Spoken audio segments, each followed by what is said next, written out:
today's problem. I added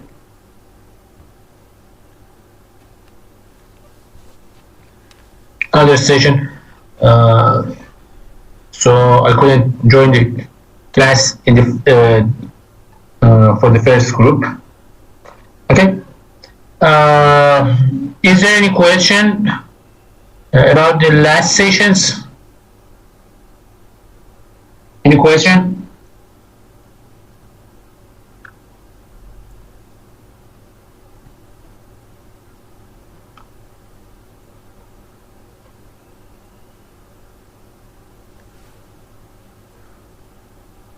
Okay. During the last sessions, we talked about network layer or layer 3 in networks, and today we want to talk about SDN. We say that in traditional networks, we have some routers. In a router, we have a flow table, we have a forwarding table or routing table, or flow table or something like that. This table, this forwarding table, shows us the passes for the packets. The router receives some packets, and then it uses the forwarding table to determine the forwarding path of the packet according to the destination IP address of the router. Okay,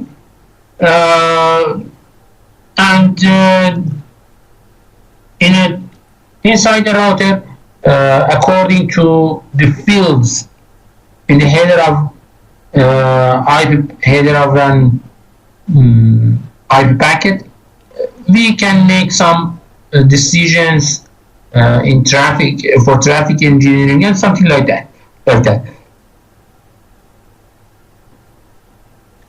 For example, we can check the header of packets and apply quality of service process. For example, modifying a packet or dropping a packet, marking a packet, and doing something like that. So in layer 3,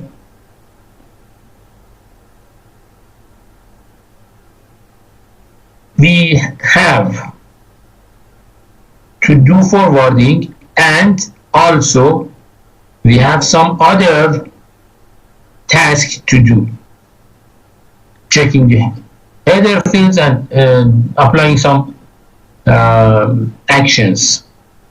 possible actions on the header of those packets. And all of these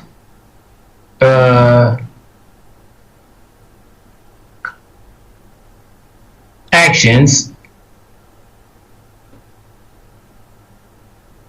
will happen just in the layer 3 of the network. Okay, here we can have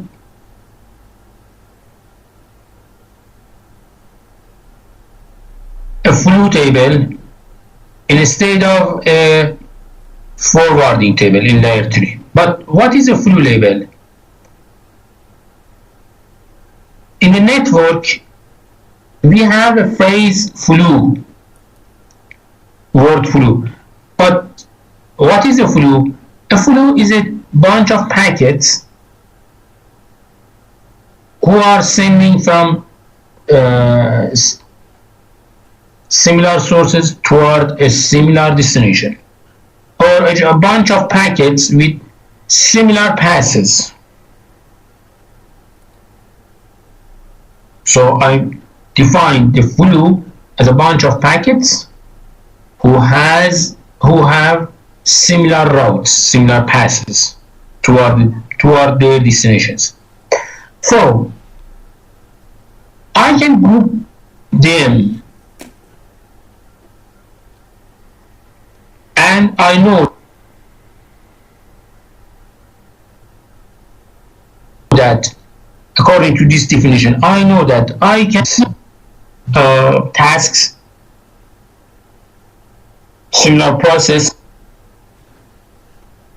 on them, on those packets, because act in a similar manner with all of those packets. Okay? So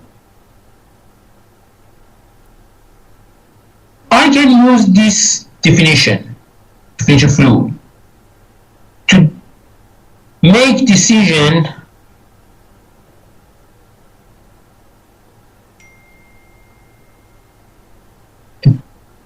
a path. Path means a route. Path. Shape path. All of the links in a network are shaped because we are using internet, and we know that the internet uses uses packet forwarding, uses datagram structure, datagram switching structure. Okay, instead of secret switching, we use packet switching strategy. So the passes, all of the routes in the network are shaped. Okay, but among those shaped passes, we have some special traffics with similar passes between source and destination. I can apply similar methods, or I can do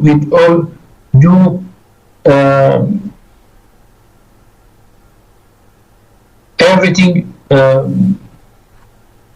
I can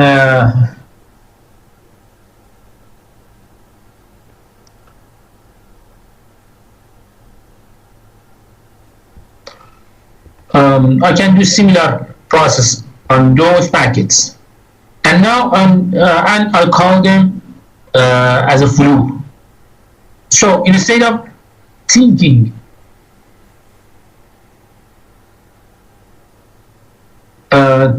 instead of looking on traffics as separated packets, I can look on traffic as separated flows.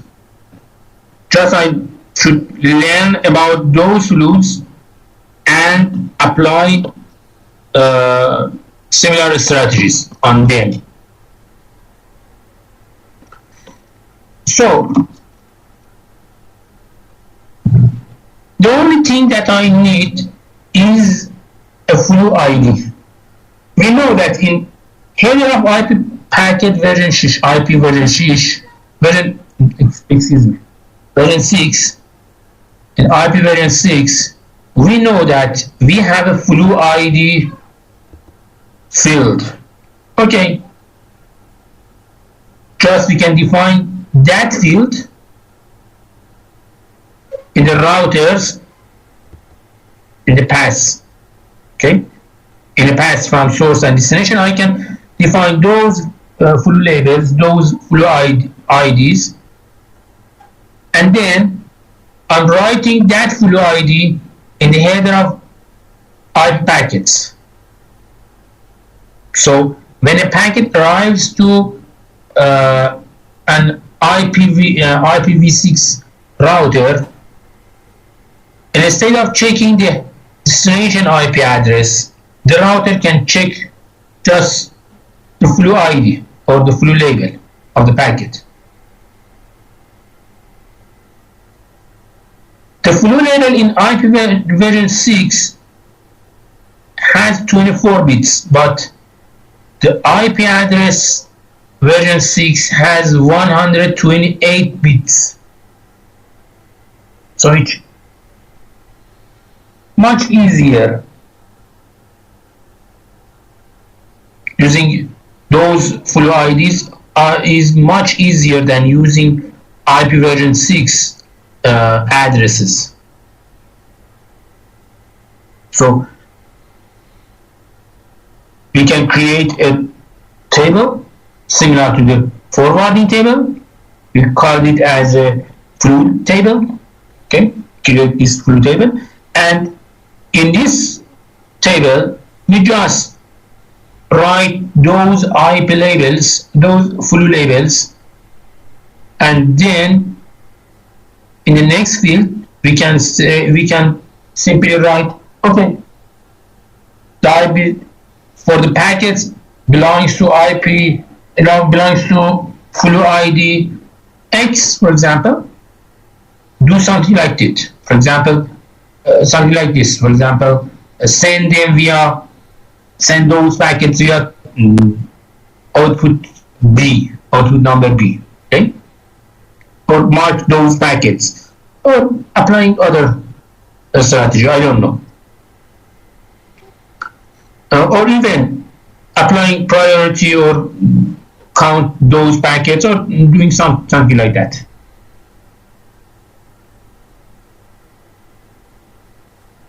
So we can use a flu table.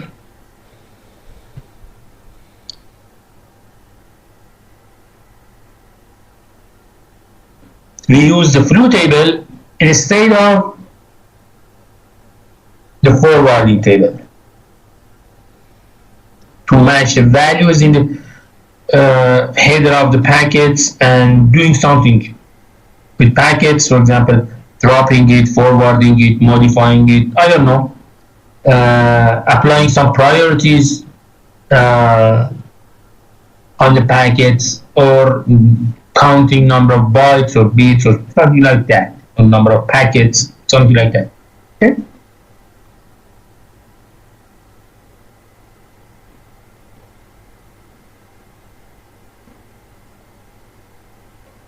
Look at this one. For example, here, this router has 4 different routes, 4 different interfaces, and in the flu table you can see, for example, if the source is not important source address, but destination is 3.4 point star means something blah blah. The rest of this packet is not important. A packet with something like this elements or properties should forward via interface number 2. Or a packet with source address of 1.2 point star with destination star point star should be dropped. Or the source address 10.1.2.3 with destination address of stars should send to a controller. Look at this. We define a flu as a bunch of packets, a group of packets who has similar source addresses and destination addresses. Similar source and destination address. Okay. It means that the source address of all of those packets are similar together, and their destination are similar together too. So we can use this strategy for routing packets efficiently, more efficient than the traditional structure. In SDN, we use protocol OpenFlu. It's dominated in SDN. Okay. In OpenFlu, we use flu table. Each record in a flu table has 3 separated parts. The first part is match part. then action, and finally status field. You can see the information recorded in a flow table here. You can see those details here in this slide.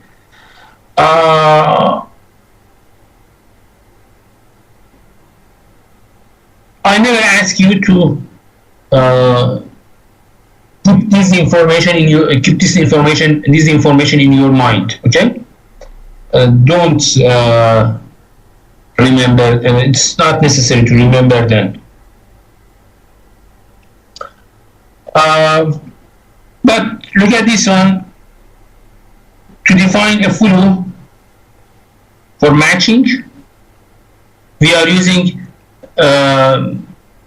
information in layer 2 and layer 3 and layer 4. So to define a flow, I'm using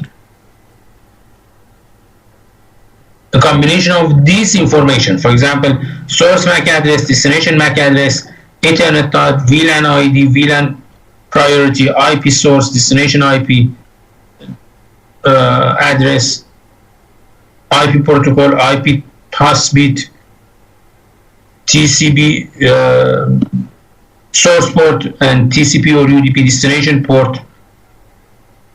I'm using all of this information to define or to find a flow. But maybe someone asks me, okay, you are talking about flow ID, but what is this? Here I cannot see flow ID. Where is it?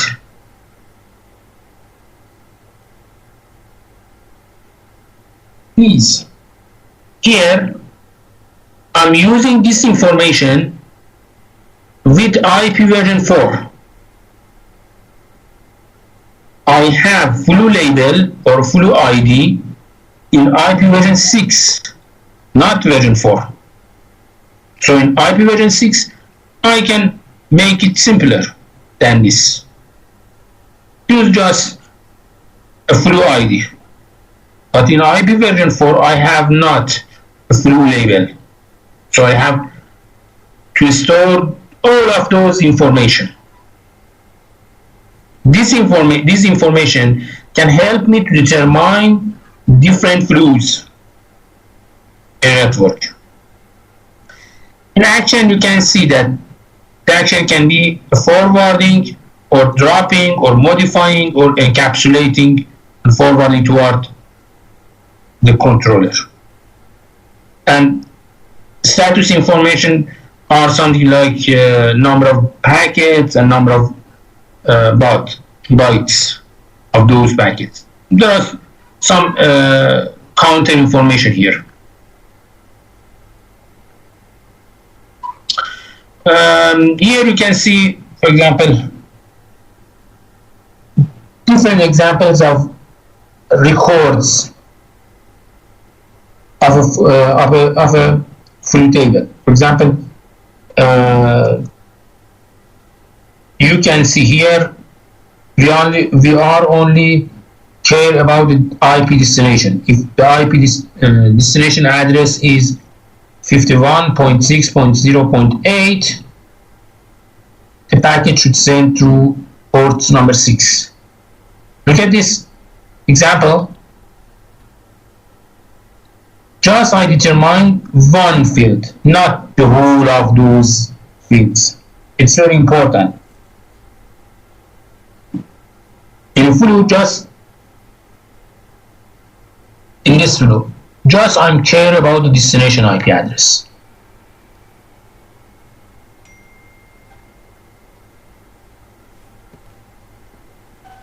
As another example, in a firewall, I can say that if the destination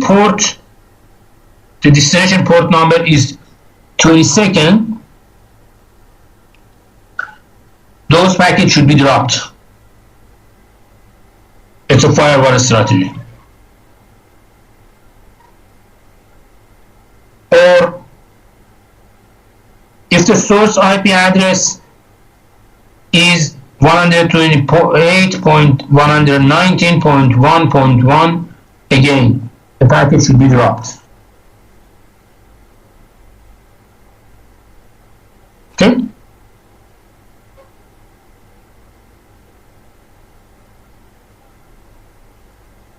So I can use information simply to determine what should I do with different packets. Or here, I'm determining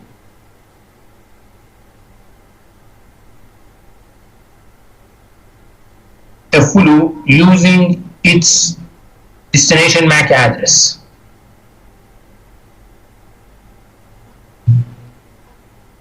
Send frames with destination MAC address of 22.87.23.11E102. Those frames should be sent over port number 3. So I can use information in the flow table easily. I can use them easily to do what should I do. Okay. So here I can see that I can use the strategy in OpenFlow for in different tasks and process in a network. I can use this structure inside a router to find a match between those addresses with the real destination. In a switch, I can use match addresses. In a firewall, I can match different port numbers, or in a NAT, I can replace IP addresses with a new one, or I can rewrite IP addresses in the header. Okay?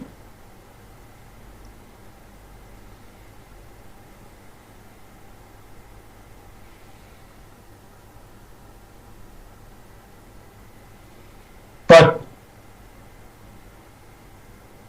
what OpenFlow does is that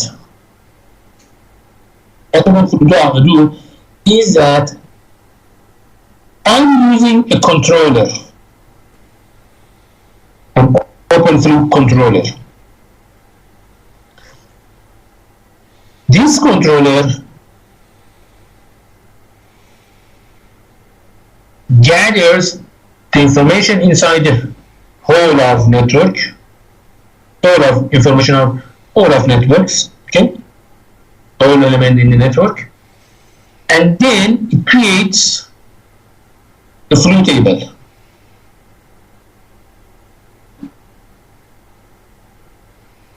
Flow table for the whole network. Again, creating the flow table for the whole network. It means that here, this in this figure, this OpenFlow controller creating a flow table, creating and managing the flow table in S3, S2, and S1 routers.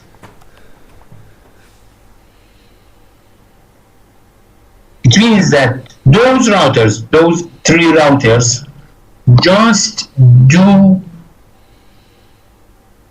and act based on the information prepared by the OpenFlow controller. Those routers never think about the passes, they aren't worried about they don't worry about controlling mechanism in the network. They never run routing algorithm or think about the strategies. They never do that. Just simply they receive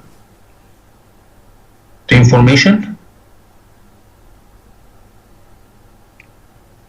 They receive the information and from the controller, open flow controller, okay? Just they receive from the information from the open flow controller and act based on those information.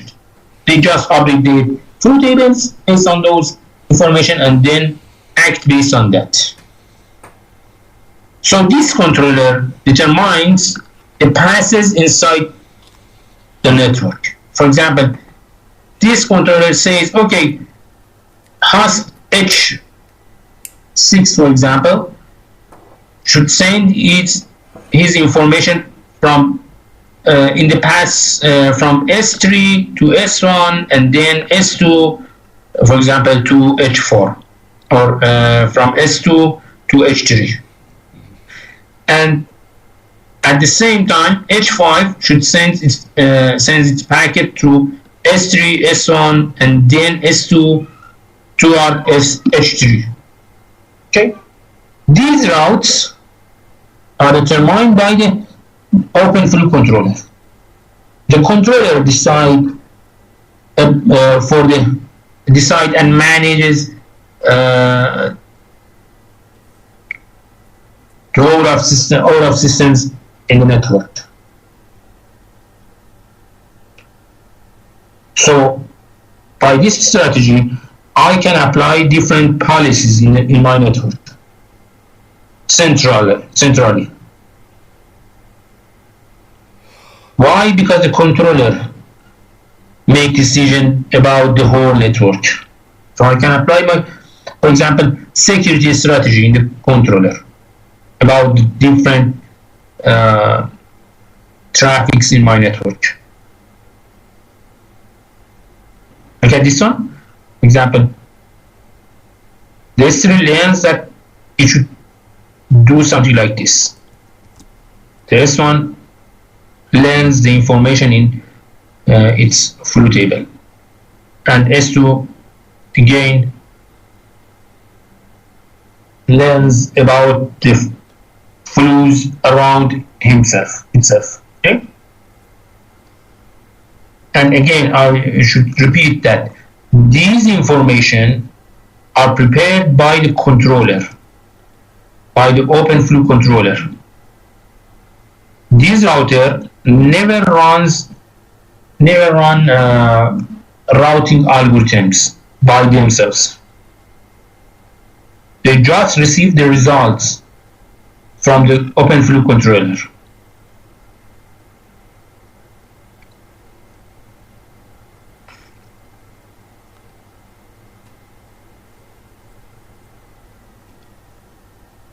Okay, so in an SCN strategy or in open flow structure,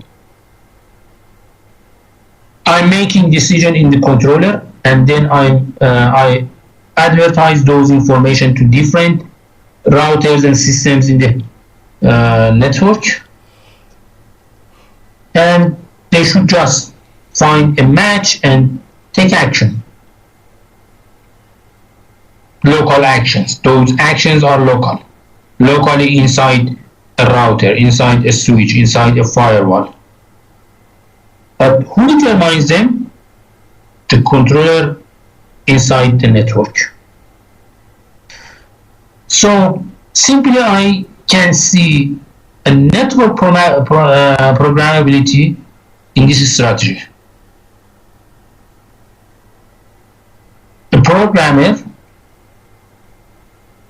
can apply his strategy for network processing inside the controller, and then using that controller I can apply those strategies in different in different systems in the network. And using this strategy, we can see that this strategy can help us more generalized programming capabilities inside a network.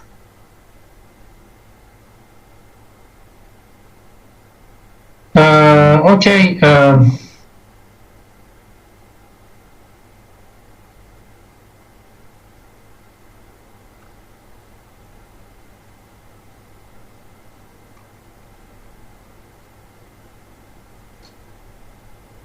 Okay. Next section of the last section of this chapter is middle boxes. But what is middle box in a network? According to RFC 3234, I can say that any intermediary box performing functions apart from normal standard functions of an IP router on the data path between a source host and a destination host.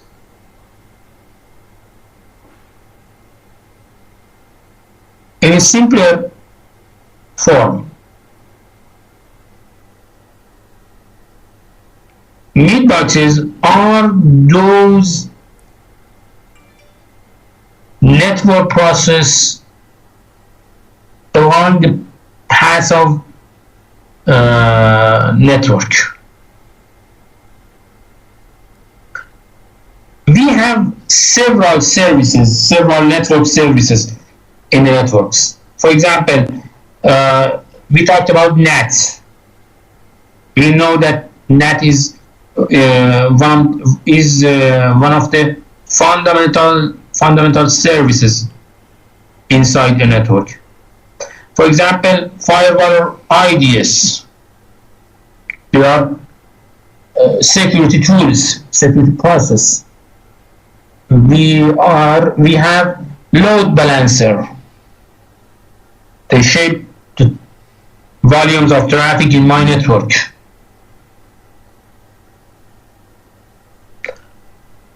We have network caches. It's very important for us to use those caches because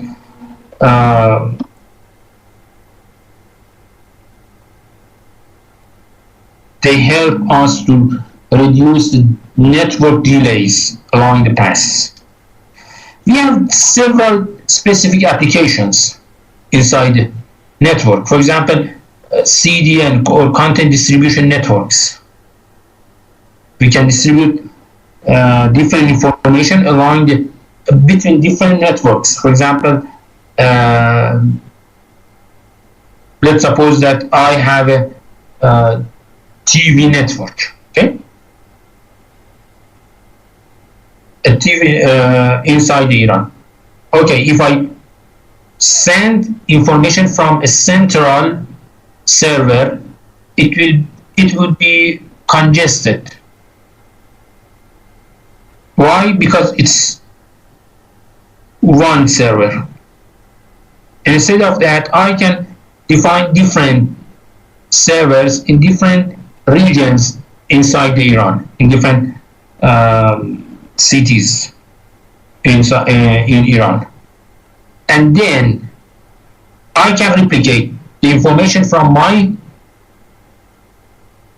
primary server into the other servers in my network. And then when someone asks me to get a service from my server, I can redirect his request to the nearest server to him, to the user. Okay, it's content distribution network, or CDN. So in today's network, we have lots of middle boxes in our networks. Most of them are using hardware solutions, but we are moving toward using or presenting different APIs to handle or to create an access to those hardware implementations or programming actions. Okay, we are using this as a white box hardware, using this programming capabilities. And now we have two new elements in our networks. The first one is SDN, or software defined networking. We talked about SDN and we said, okay, we have a central controller inside the network, and that network would manage all of my network, my private network, my public network. I don't know. It's not important. That central controller can manage the whole network. It can control, it can configure, and can manage my whole network. But there is another important strategy too. We call it Network Functions Virtualization, or NFV.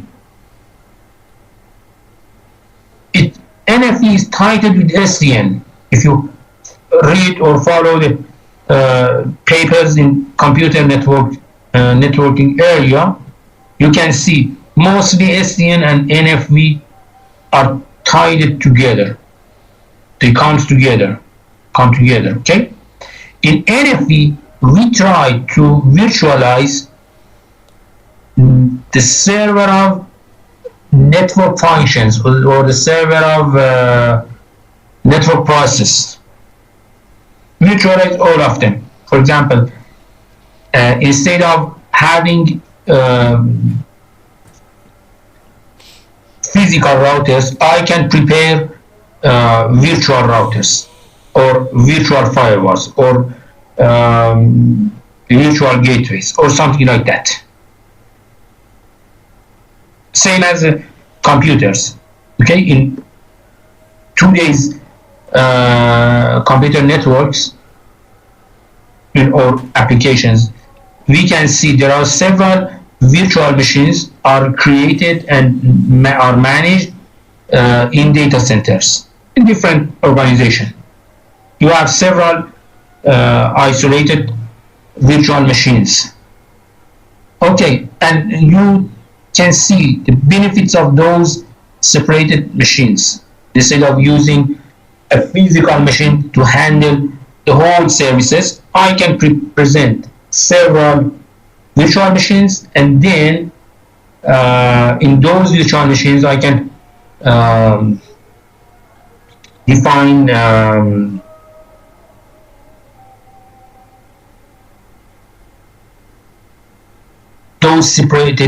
those process separatedly. Okay, and use the benefits of virtualization in my network. Okay, and even in cloud, the base of a cloud platform is using virtualization. Okay, and now in computer networks we can use virtualization too for different functions in network. I can prepare a server inside my computer, and in that server I can have a virtual system, a virtual server for DHCP service, a virtual server for DNS service, a virtual server for NAT service, a virtual server for multicasting, and several other functions. I can prepare different virtualized machines inside a computer. We call this as network functions virtualization.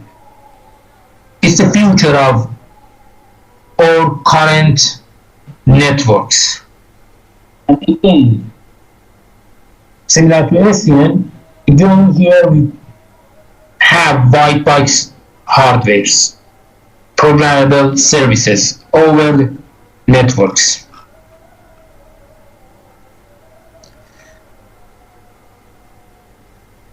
Okay, let me to again to watch the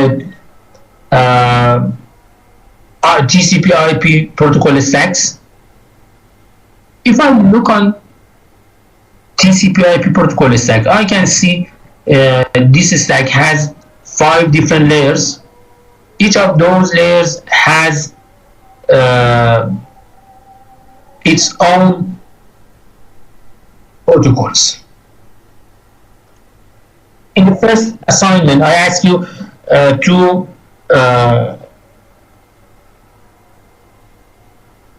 name those protocols in different layers.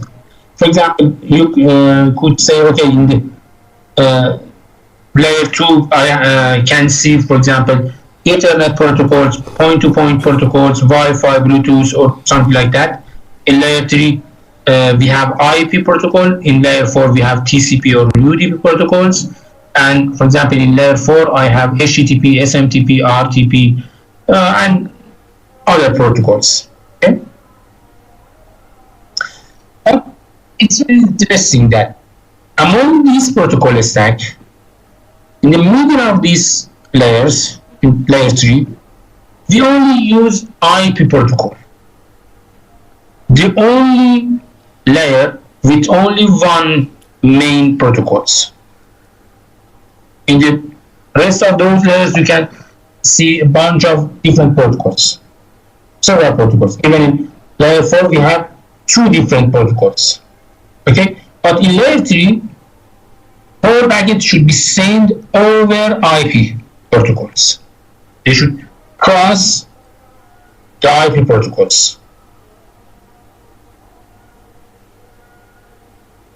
to move toward the networks. Okay, this is why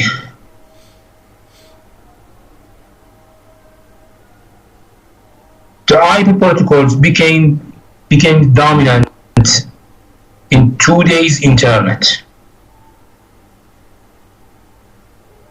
One layer, one network, one protocol, and the whole systems inside the internet should adopt themselves with this protocol. So it's better for them to implement this protocol inside themselves. Okay. So I can simulate the TCP/IP stack as a glass, as a hourglass, something like this.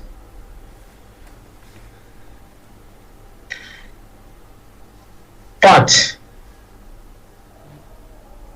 when we look in details of layer 3, we can see there are several other protocols are placed in this layer. For example, when I'm talking about NAT protocol, it's in layer 3. When I'm talking about firewall, it's on layer 3. When I'm talking about caching in a network, mostly it's on layer 3. When I'm talking about NFV, it's on layer 3. So there are several other protocols who are in the layer 3. And now I know that those protocols using, for example, NFV, I can get access to those protocols. I have, they give me programming handles.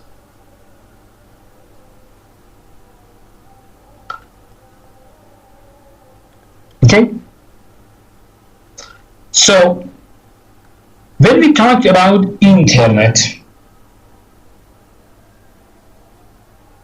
the architectural principle of the internet is this. The goal is connectivity.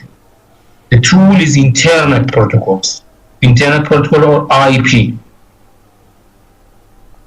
And the intelligence is end-to-end rather than hiding in the network.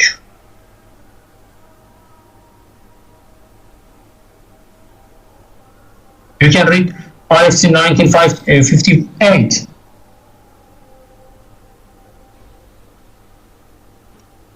What does it say? It says that an internet should present a simple connectivity structure using IP protocol.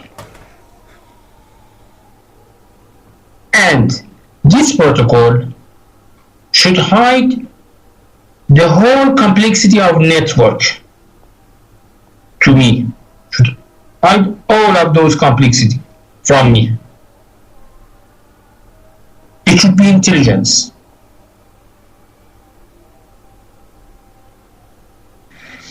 And why IP protocol is simple?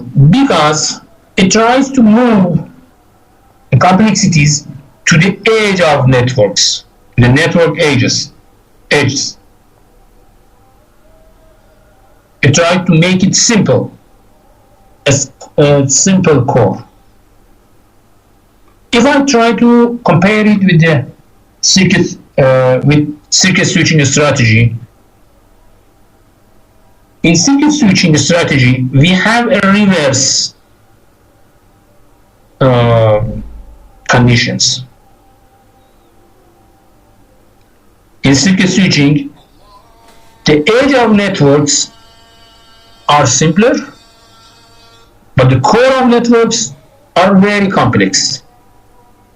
But in IP, I say that, okay, edges are complex, but the core is simple.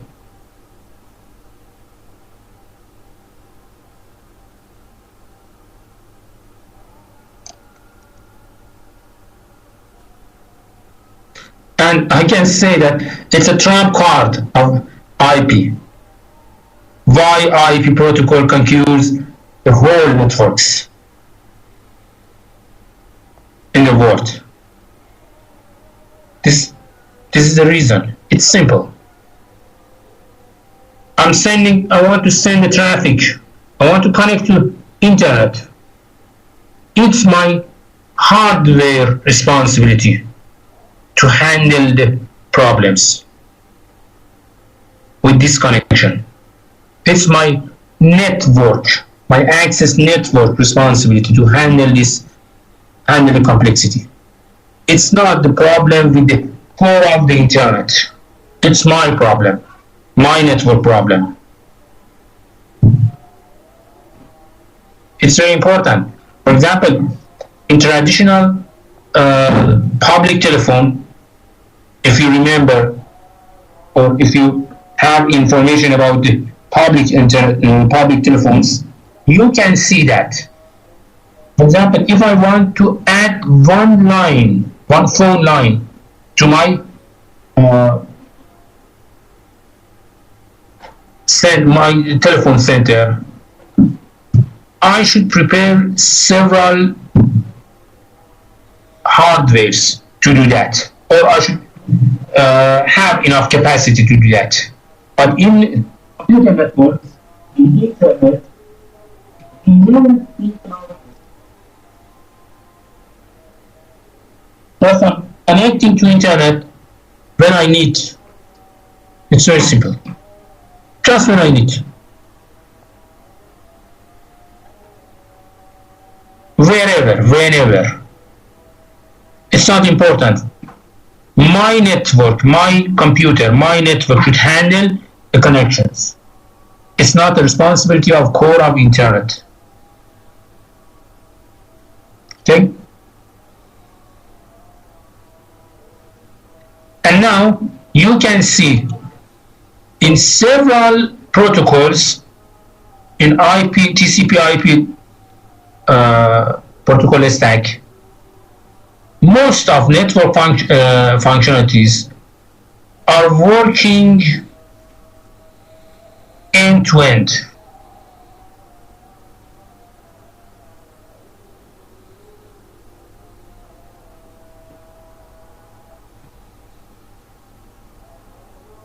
For example, if I'm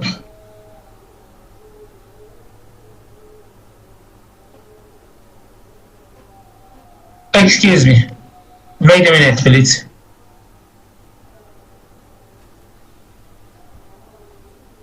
For example, I'm talking with you using this platform, using Adobe Connect platform, okay?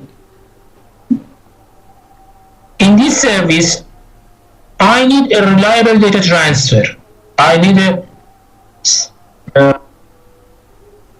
a service for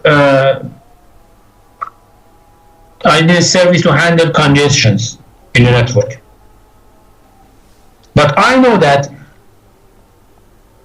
this Adobe Connect service or process just works on my computer. I'm an end user. I'm an end user here in this network. So I have not enough authority to work with the network. So what should I do? How can I transfer the data reliable? How? It's very important. Sometimes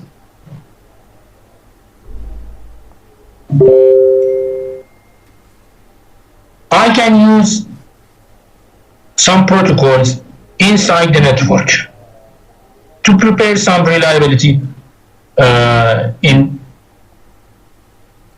sending traffics. For example, when I'm sending one packet from one system to its neighbor, hop by hop, I'm using layer 2 protocols or MAC protocols. In MAC protocols, the MAC protocols prepare reliable data transfer for me. When I'm thinking about reliable data transfer, hop by hop. Okay, should I rely on that protocol in layer 2? Maybe yes. For some applications, maybe yes, but not for the whole applications. Some applications needs more reliable data transfer. So in those applications, I can use, for example, layer 4 data transfer protocols. For example, if I need extra reliability for data transferring, I can use TCP protocols in layer 4. If I need extra reliability for data transfer.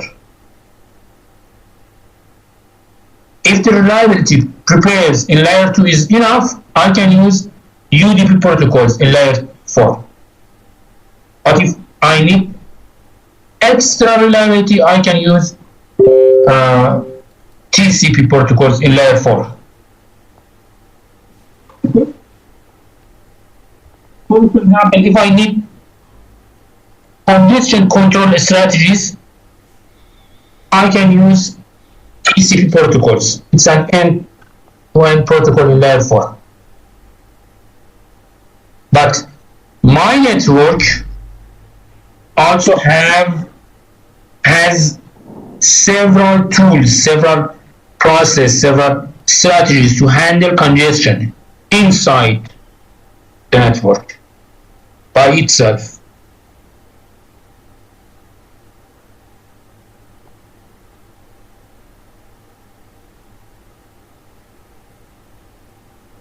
So what can I see? I can see that we have several protocols inside the network. Different protocols with different responsibilities and different activities. If they are enough, I can use them easily. But if I need something more, I should prepare additional tools. I should use more tools. But it's not the responsibility of my network.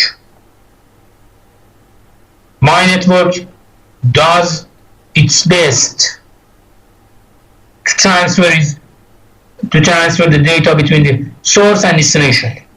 Okay? In the past I said the packet switching strategy uses the packet switching mechanism uses best effort strategy. It does its best. But if you need something else, if you need something more, it's not its responsibility. Okay, you can create, you can implement those extra requirements. You can implement those extra requirements end to end in your applications. So look at this one. This is, yes, Muhammad, this is the last slide of this chapter. I will finish it very soon. Okay. So in the first of 20th century, we had used phone networks. In those phone networks, we were used dumb telephones, and the network, in the core of network, thinks for us. But in internet, we can see the end system things themselves.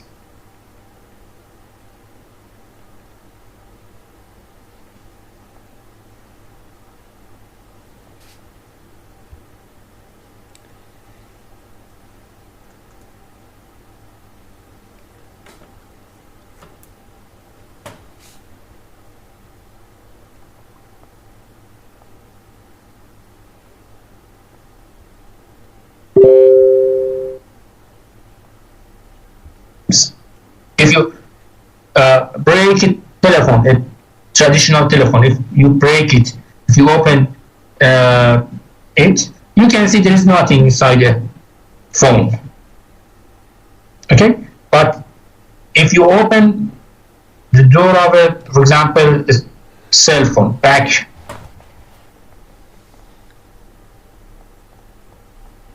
end of a cell phone, okay, or if you base of a computer, you can see there are several complicated circuits and boards inside the computer. Okay, so in internet we have smart tools and devices at the edge of networks, and the core is not intelligent. But using SDN, using NFV structures, we can see the core can be intelligent too.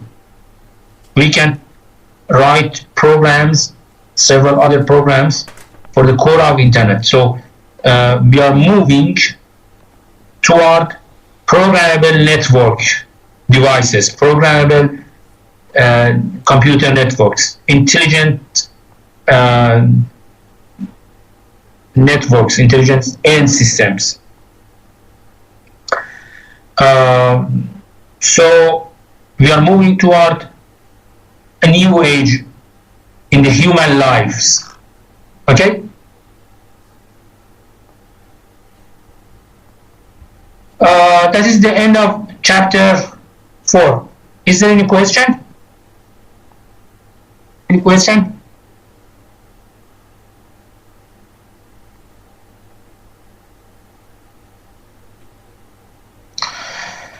Okay, again, I'm sorry for today's problem, and thank you for joining the class.